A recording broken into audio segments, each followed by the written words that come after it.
అంత కష్టపడి శబరిమల ఎందుకు అడుగుతున్నాం?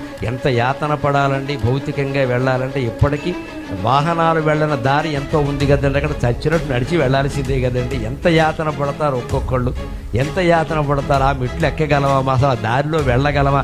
కీకారణ్యం ఇప్పటికీ ఉంది అలాగా. పైగా దాన్ని మార్చరు. దీక్ష అంటే దీక్ష, అక్కడ శ్రమ పడాలి, వెళ్ళాలి.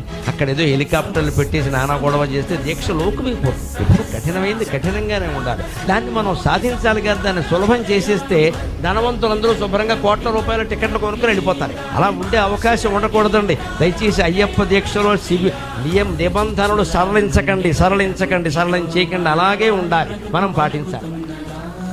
దాన్ని ఇంకా సులభం చేద్దాం, జనంలోకి తీసుకెడదాం. పాపులర్ అంటే పాపులారా అని అర్థం అక్కడ తెలుగులో. పాపులారా చేయొద్దు. దాన్ని కఠినంగా ఉన్నప్పుడే దాని జోలికి అందరూ రాకుండా ఉంటారు. ఆ పరిశుద్ధంగా చేస్తున్న వాళ్ళు గౌరవం పొందుతారు. వారి ప్రేరణతో మిగిలిన వాళ్ళు అందులోకి వస్తారు.